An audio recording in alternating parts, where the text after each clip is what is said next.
तुलसी से जुड़ी एक कथा बहुत प्रचलित है। श्रीमद् देवी भागवत पुराण में इनके अवतरण की दिव्य लीला कथा भी बताई गई है। एक बार शिव ने अपने तेज को समुद्र में फेंक दिया था। उससे एक महातेजस्वी बालक ने जन्म लिया। यह बालक आगे चलकर जालंधर के नाम से पराक्रमी दैत्य राजा बना। इसकी राजधानी का नाम जालंधर नगरी था। दैत्यराज कालनेमी की कन्या वृंदा का विवाह जालंधर से हुआ। जालंधर महाराक्षस था।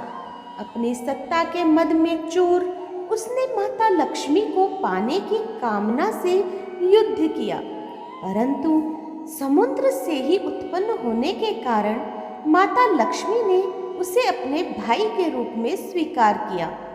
वहां से पराजित होकर वह देवी पार्वती को पाने की लालसा से कैलाश पर्वत पर गया।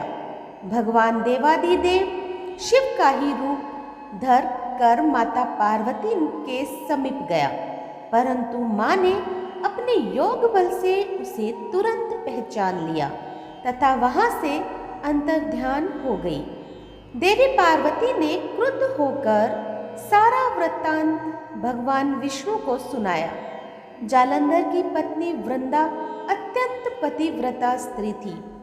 उसी के पतिव्रत धर्म की शक्ति से जालंधर न तो मारा जाता था और न ही पराजित होता था। इसीलिए जालंधर का नाश करने के लिए वृंदा के पतिव्रत धर्म को भंग करना बहुत जरूरी था। इसी कारण भगवान विष्णु ऋषि का वेश धारण कर वन में जा पहुंचे, जहां वृंदा अकेली भ्रमण कर रही थी। भगवान के साथ दो मायावी राक्षस भी थे, जिन्हें देखकर वृंदा भयभीत हो गई। ऋषि के वृंदा के सामने पल में दोनों को भस्म कर दिया। उनकी शक्ति देखकर वृंदा ने कैलाश पर्वत पर महादेव के साथ युद्ध कर रहे अपने पति जालंधर के बारे में पूछा। ऋषि ने अपने माया जाल से दो वानर प्रकट किए। एक वानर के हाथ में जालंधर का सिर था तथा दूसरे के हाथ में धड़। अपने पति की यह दशा देखकर वृंदा मूर्छित होकर गिर पड़ी।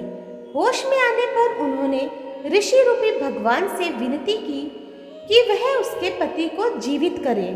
भगवान ने अपनी माया से पुनः जालंधर का सिर धड़ से जोड़ दिया, परंतु स्वयं भी वह उसी शरीर में प्रवेश कर गए।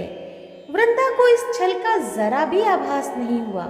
जालंधर बने भगवान के साथ वृंदा पतिव्रता का व्यवहार करने लगी, जिससे उसका सतीत्व भंग हो गया। ऐसा होते ही वृंदा का पति जालंधर युद्ध में हार गया।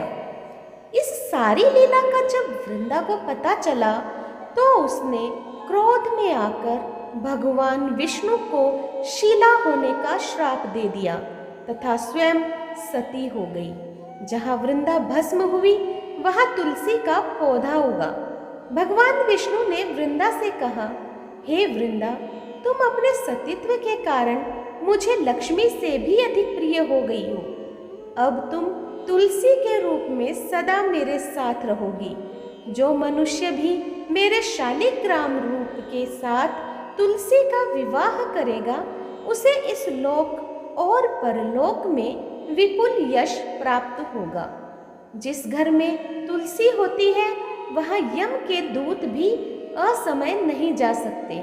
गंगा व नर्मदा के जल में स्नान तथा तुलसी का पूजन बराबर माना जाता है। चाहे मनुष्य कितना भी पापी क्यों न हो, मृत्यु के समय जिसके प्राण मंजरी रहित तुलसी और गंगा जल मुख में रखकर निकल जाते हैं, से मुक्त होकर वैकुंठ धाम को प्राप्त होता है। जो वह पापो मनुष्य तुलसी व आंवलों की छाया में अपने पितरों का श्राद्ध करता है, उसके पितर मोक्ष को प्राप्त हो जाते हैं। उसी दैत्य जालंधर की यह भूमि जालंधर नाम से विख्यात है। सती वृंदा का मंदिर मोहल्ला कोट किशनचंद में स्थित है। कहते हैं इस स्थान पर एक प्राचीन गुफा थी जो सीधी हरिद्वार तक जाती थी। सच्चे मन से 40 दिन तक सती वृंदा देवी के मंदिर में पूजा करने से सभी मनोरथ पूर्ण होते हैं। तो दोस्तों, आज मैंने आप लोगों के सामने भगवती तुलसी माता की कथा सुनाई। आप लोगों को कैसी लगी मुझे कमेंट बॉक्स में ज़रूर बताइएगा। जो लोग मेरे चैनल पर नए हैं प्लीज़ सब्सक्राइब कर दीजिए, लाइक कीजिए, शेयर कीजिए और कमेंट कीजिए और अपने परिवार और दोस्तों के साथ अवश्य शेयर कीजिए और इसी तरह मेरा सहयोग करते रहिए। धन्यवाद।